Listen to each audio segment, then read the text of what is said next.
berdua menurut agama dan kepercayaan masing-masing. Coba dimulai.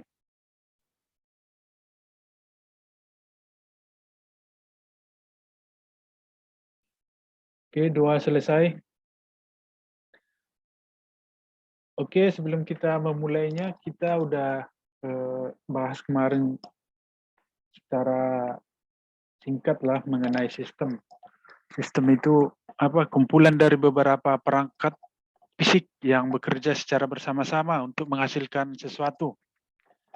Misalnya sistem pencernaan kan harus ada stepnya dari mulut misalnya ke tenggorokan sampai dia ke perut. Bagaimana prosesnya, itulah disebut sebuah sistem, sebuah step, langkah demi langkah. Jadi kan kita membahasnya itu, nih, nampak? Udah nampak?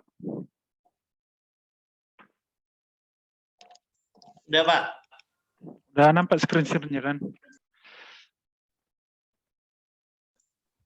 Sudah, Pak. Jadi ini lagi yang kita bahas nanti, pengertian sistem dan analisis sistem. Jadi yang pertama itu, ini definisinya. Sistem adalah kumpulan, grup, komponen, baik fisik yang saling berhubungan satu sama lain dan bekerja bersama. Jadi kalau tidak bekerja bersama itu belum sistem. Belum terfokus, belum terpusat. Harus bekerja bersama-sama untuk mencapai satu tujuan tertentu. Jadi harus ada tujuan sebuah sistem. Kalau kita membuat sistem nggak ada tujuan, untuk apa kita capek-capek, ya kan? Untuk apa kita merancangnya? Untuk apa kita mengumpulkan data-data kalau tidak ada tujuannya? Terdapat dua kelompok pendekatan di dalam mendefinisikan sistem, yang menekankan pada prosedur yang menekankan pada komponen atau elemen. Itulah definisi sistem. Sangat-sangat simpel kan? Kumpulan dari beberapa kelompok, grup untuk menghasilkan sesuatu dan bekerja bersama. Baru ada lagi istilah subsistem. Komponen atau bagian dari sistem. Bagian. Ada namanya subkontrak. Pernah dengarkan subkontrak? Berarti kontraktor tersebut menurunkan lagi ke bawahannya ataupun ke anak perusahaannya. Itu yang disebut dengan subkontrak. Kalau subsistem ini bagian daripada sistem. Komponen atau bagian dari sistem bisa fisik atau abstrak. Jadi belum belum nyata, masih abstrak. Subsistem sebenarnya hanyalah sistem di dalam suatu sistem. Jadi subsistem itu ada di dalam sistem. Cabang. Itulah pengertian daripada secara umum daripada subsistem. Misalnya ini mobil, suatu sistem yang terdiri dari sistem bawaan seperti sistem mesin, ban. Jadi mobil itu enggak satu perusahaan. Misalnya itu khusus kaca ada diekspor untuk perusahaan kaca, untuk ban mobil ada. Jadi itulah sistem tadi. Mobil itu udah beberapa sebagian subsistem. Ada misalnya perusahaan dari sana, dari khusus ban, khusus kaca, khusus kabin, khusus plang. Jadi enggak satu perusahaan itu.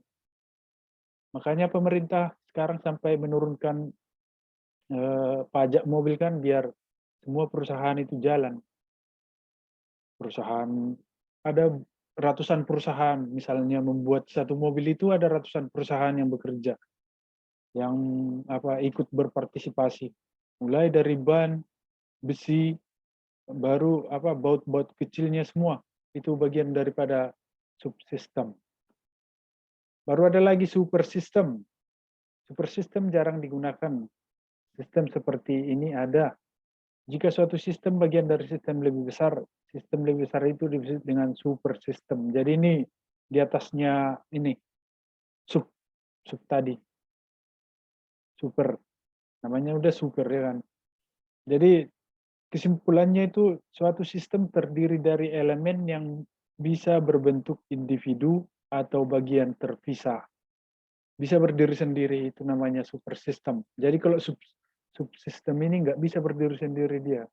Dia harus bekerja sama dengan unit lainnya. Baru ada karakteristik sistem. Ada lingkungan eksternal. Ada lingkungan internal. Itu juga gunanya. Perusahaan pun harus, biar jalan sistemnya harus ini ada hubungan ke lingkungan eksternal. Makanya perusahaan sering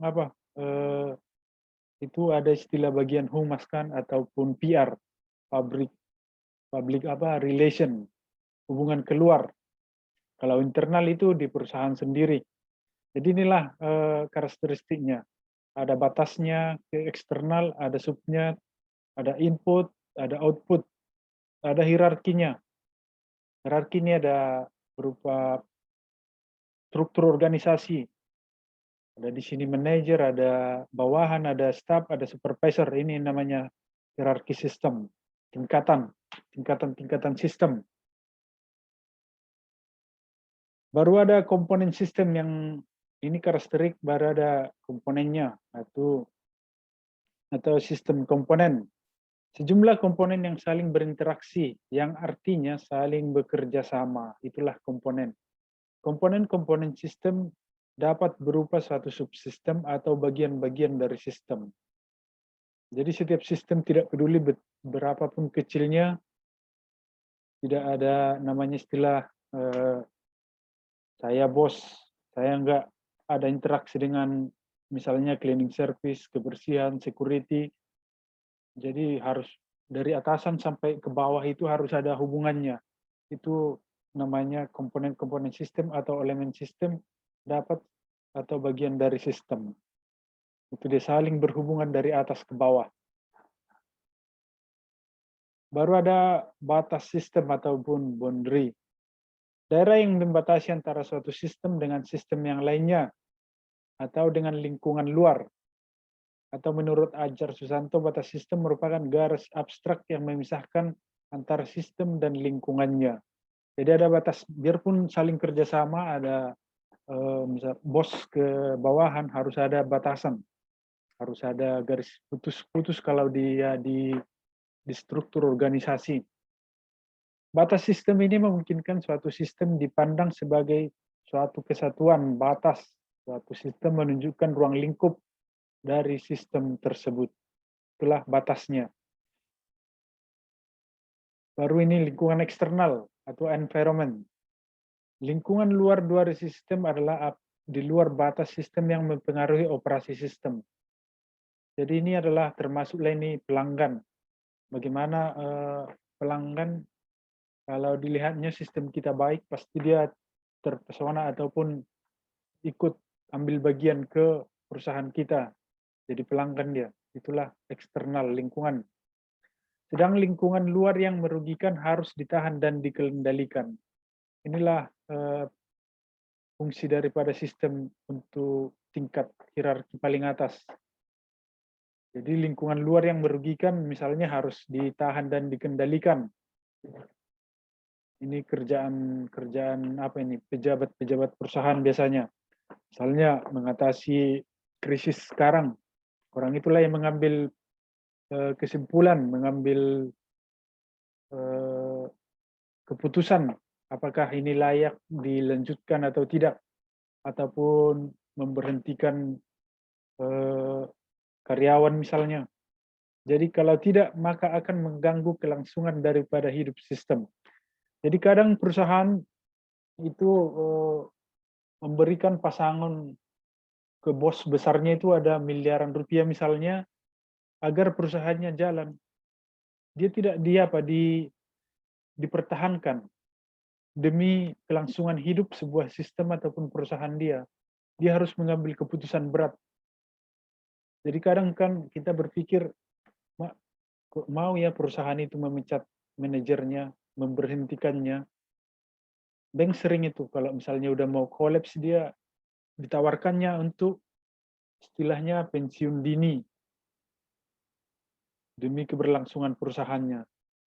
Kalau tidak, ke depan mungkin akan lebih banyak tantangan-tantangan dan pengeluaran bank ataupun memberikan gaji untuk dia.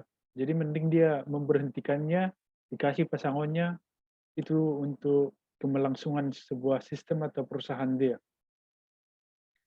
Ada penghubung atau interface system, merupakan media penghubung antara subsistem dengan subsistem lainnya. Inilah itu tadi, hubungan antara bawah ke bawahan, atasan dengan atasan, atasan dengan bawahan. Itu dia, dapat berinteraksi dengan sistem lain bentuk suatu kesatuan.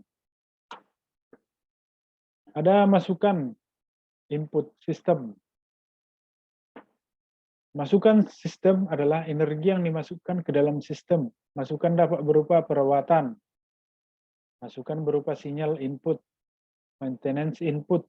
Masukan supaya sistem tersebut dapat beroperasi. Jadi ini merupakan kalau pengertian secara umum ini, kalau di karyawan ini motivasi.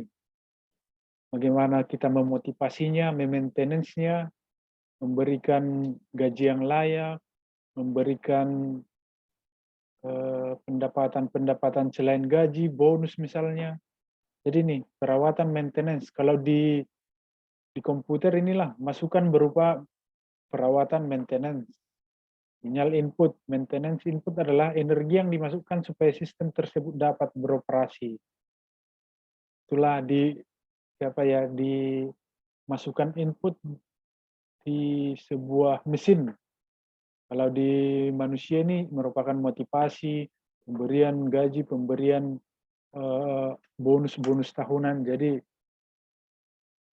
kalau di komputer, mengoperasikan komputer dan data, sinyal input dan untuk diolah menjadi informasi. Itulah untuk masukan ya, input. Untuk output, keluaran sistem adalah hasil dari energi. Inilah hasil ataupun produk yang kita hasilkan dari sebuah sistem tadi. Kalau misalnya bekerja sistemnya dengan baik, maka hasilnya pun akan baik. Ini bagian daripada sistem ini, keluaran input. Inilah yang paling utama, keluarannya bagaimana. Misalnya di kampus lah, Penusa, misalnya kalau sistem tadi berjalan dengan baik, pengajarannya baik, penelitian, ataupun program-program keterampilan mahasiswanya jalan, pasti outputnya ataupun alumninya itu gampang diterima kerja, gampang membuka wawasan, gampang membuka wirausaha. Jadi itu keluaran daripada sebuah sistem. Pengolah, ini prosesnya bagaimana? Suatu sistem dapat mempunyai suatu bagian pengolah yang akan merubah masukan menjadi keluaran. Sinilah diproses mulai dari input sampai ke output. Sama kayak sistem pencernaan tadi, mulai dari misalnya kita makan sampai kita pengeluaran. Itulah sebuah proses. Suatu bagian pengolah yang akan merubah masukan menjadi keluaran. Suatu sistem produksi akan mengolah masukan berupa bahan baku dan bahan baku yang lain menjadi keluaran. Jadi kalau di program itu harus ada input, output, cari, edit, baru update. Harus ada itu, baru proses. Sasaran ataupun tujuan. Kemana sasaran output kita? Ke penjualan barang ataupun program, harus ada tujuannya. Target atau sasaran akhir yang ingin dicapai. Sama kayak kita kuliah kan, target akhir kita udah kita rancang. Kalau misalnya belum ada rancangan untuk kuliah melanjut misalnya, ataupun langsung cari kerja, atau langsung nikah, banyak kan sasaran tujuan kita. Itulah untuk contoh ataupun pengertian luas daripada sasaran objektivitas atau tujuan goals. Baru klasifikasinya ada di sini. Ada sistem diklasifikasikan sebagai hasil sistem yang abstrak dan sistem fisik. Abstrak itu belum nampak. Kalau udah fisik dia physical system. Ini nampak dia, fisiknya nampak. Kalau ini abstrak belum, masih ambigu dia, masih meraba, masih blur. Baru klasifikasi yang kedua itu sistem alamiah, natural, dan sistem buatan manusia. Kalau sistem alamiah tadi itulah pencernaan, sistem pencernaan. Baru sistem, apa lagi yang alamiah? Putri Manjorang, apa lagi sistem yang sudah alamiah?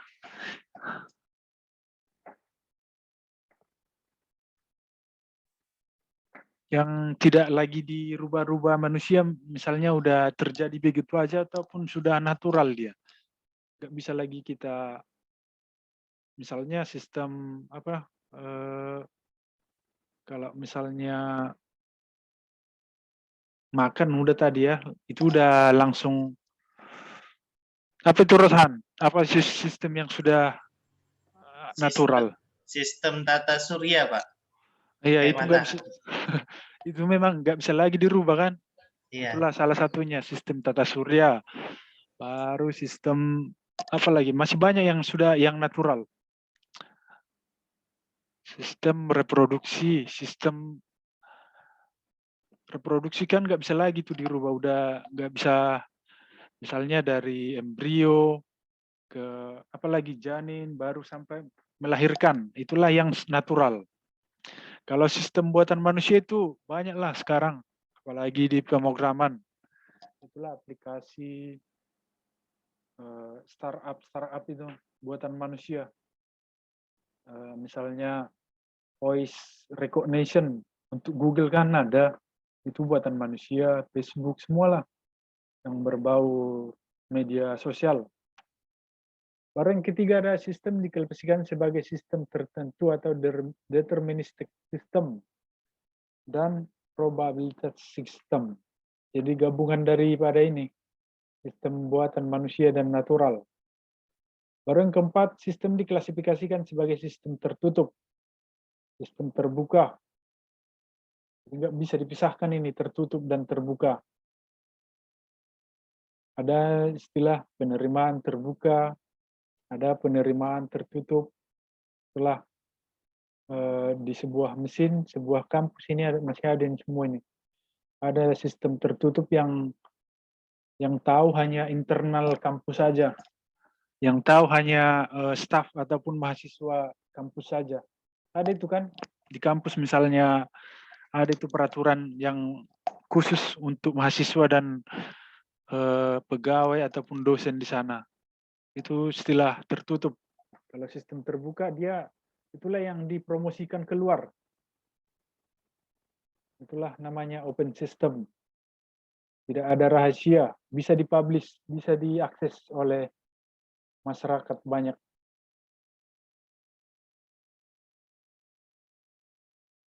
Baru yang terakhir itu pengertian pengembangan. Pengembangan sistem atau sistem development dapat berarti menyusun suatu sistem yang baru menggantikan sistem yang lama secara keseluruhan atau memperbaiki sistem yang telah ada. Jadi ini kalau di pemrograman ataupun di desain sistem analisis, ini pekerjaan yang kalau secara garis besarnya ini gajinya sangat-sangat besar. Development program. Kalau kalian pernah dengar istilah merekrut development program, inilah pekerjaannya, pengembangan. Jadi mengembangkan yang sudah ada. Misalnya media sosial lah, Facebook. Dulu kan belum bisa nelpon dari Facebook kan melalui video. Jadi ada inilah pekerjaan dia lah itu, pengembangan sistem. Dulu belum ada bisa nelpon WhatsApp lebih dari 2 orang. Sekarang udah bisa. Jadi 8 orang maksimal ataupun lebih. Contohnya Google Meet. Dulu belum ada itu produk Google yang bisa rapat. Seperti inilah Zoom. Sekarang sudah pengembangan. Ini, pengembangan sistem. Jadi kalian pun misalnya kerja di perusahaan, bisa kalian menawarkan sebuah pengembangan sistem yang sudah ada itu sangat-sangat bagus. Misalnya sudah ada penggajiannya, penggajian sebuah perusahaan. Jadi yang kalian kembangkan di sana itu bisa berupa otomatis lemburnya masuk, otomatis keterlambatannya langsung dipotong dia, otomatis ke potongan BPJS-nya misalnya, otomatis dipotong BPJS ketenagakerjaannya, jadi dikembangkan terus. Tidak ada, kalau tidak ada pengembangan pasti ditinggalkan orang. Contohlah media sosial yang ditinggalkan orang apa? Karena tidak ada berkembang. Yang kalian pernah apalah? BBM, Pak. Iya, BBM. Tidak ada pengembangan, dia apa? Hancur kan? BlackBerry. Dulu dia sangat-sangat, ya zaman 2011-an lah, sangat-sangat populer di mata masyarakat. Baru apalagi yang tidak mau berkembang ditinggalkan orang. Banyak kan? Nokia, Pak. Iya, Nokia. Iya, Nokia, Pak. Sony Ericsson. Motorola. Coba lihat dulu Nokia itu sangat-sangat tinggi hati dulu kan. Betapa sombongnya dia mengatakan gak mungkin masyarakat suka dengan handphone-handphone yang besar. Karena Nokia dulu kan kecil, jadi orang itu sangat-sangat sombong. Tiba-tiba Samsung naik, sampai sekarang Nokia udah susah bangkit, biarpun sudah ada Android-nya kan. Mati-matian orang itu membuat operasi sistemnya Android, operasi sistemnya Windows, tetap udah ketinggalan, tetap sudah nggak dilirik orang lagi. Itu dia kalau nggak mau berkembang. Jadi itu perlunya kita pengembangan sistem ini. Mahasiswa pun harus perlu pengembangan pengetahuan, pengembangan pikiran. Kalau monoton ataupun flat pemikirannya, ya susah dong. Cari kerja susah. Menyamakan pengetahuan dengan orang lain. Ini yang paling sangat-sangat perlu, pengembangan diri misalnya. Sangat cocok lah ini, pengembangan sistem ini ke pengembangan diri. Jadi alasan perlu dikembangkan ini ada ketidakberesan. Kalau misalnya ada nggak beres di sistem ataupun di diri kita kan, tinggalkan aja ataupun dinaikkan. Pertumbuhan organisasi. Sekarang kan teknologi itu kalian baca itu per menit itu ada yang berkembang, ada yang bertambah. Per menit bayangkan dulu per menit.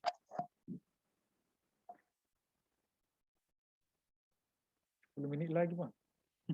Pertumbuhan organisasi, jadi itu perlu pengembangan. Baru yang ketiga itu untuk meraih kesempatan, opportunity. Jadi kalau kita nggak mau berkembang, kesempatan itu akan hilang. Jadi masih bersyukurlah kalian apa? Nanti tamat kan, saatnya salah sekarang untuk meraih kesempatan-kesempatan. Kesempatan itu misalnya di kampus kita kan diwacanakan kerja sambil kuliah kan. Jadi kalau misalnya nyari kerja gampang aja sih. Buat aja 10 lamaran per hari kan. 10 hari udah 100 lamaran. Nanti gak mungkin gak dipanggil satu hari kan. Jadi untuk meraih kesempatan itu nanti gampang. Misalnya kalian tamat, tinggal mencari yang lebih bagus, yang lebih besar. Itu pengertian daripada kalau untuk diri sendiri. Kalau untuk sistem itu untuk meraih kesempatan. Untuk meraih kesempatan itu dalam arti penjualannya makin meningkat, baru pelanggannya makin bertambah.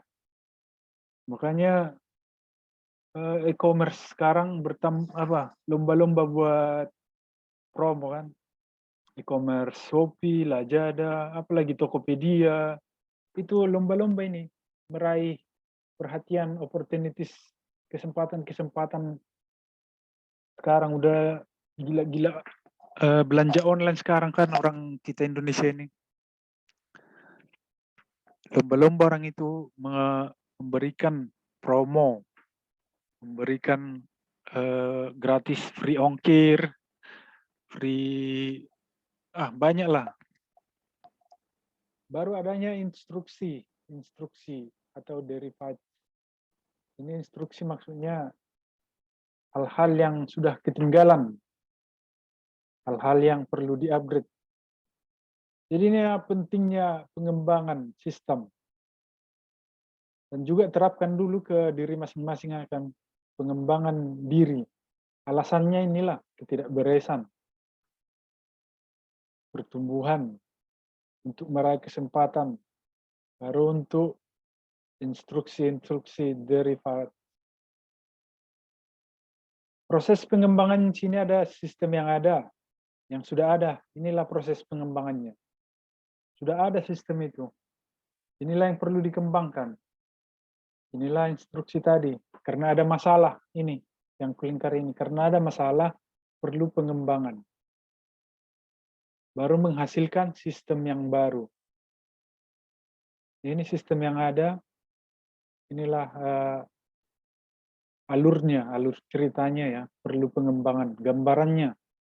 Sistem yang ada. Perlu ini instruksi ataupun hal-hal yang perlu dibenahi.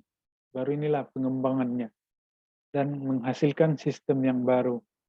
Memecahkan masalah, meraih kesempatan, baru menemui instruksi. Jadi kalau udah baru kita ataupun pengetahuan kita udah full, ataupun yang di sini sebut sistem yang baru, inilah yang kita dapat. Masalah terpisahkan, masalah keuangan misalnya, masalah meraih kesempatan, sangat-sangat banyak. Inilah gambarannya.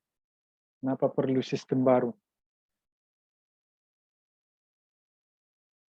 Baru prinsip pengembangannya itu sistem dikembangkan untuk manajemen.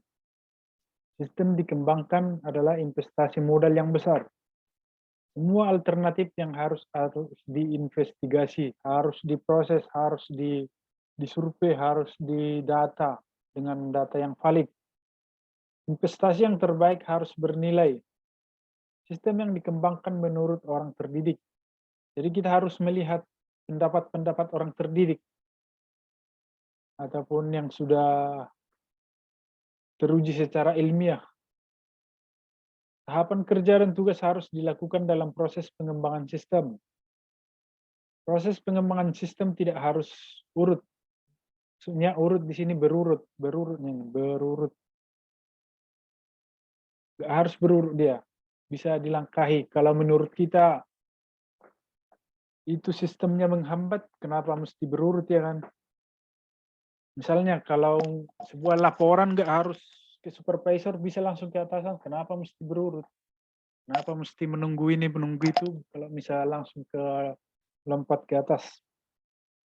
Jangan takut membatalkan proyek. Jadi itu, kalau misalnya takut membatalkan proyek, pengembangan ini nggak jalan, itu maksudnya. Dokumentasi harus ada untuk pedoman dalam pengembangan. Jadi setiap yang kita kerjakan harus ada bukti. Itu istilah dokumentasi, harus ada simpanan. Sama kayak mau akreditasi sebuah kampus, itu harus dokumentasi harus lengkap. Harus bisa dibuktikan. Ini mahasiswanya berapa, mana NIM-nya, mana orangnya, harus bisa. Gajinya berapa, gaji pegawainya berapa, ini harus ada slip gaji, harus ada dokumentasi, itu dia untuk prinsip pengembangannya. Baru ada alat-alat pengembangan sistem, ada hipodiagram, ada data flow diagram, ada struktur, ada Jackson diagram. Jadi yang paling sering ini dipakai itu DFD, data flow diagram.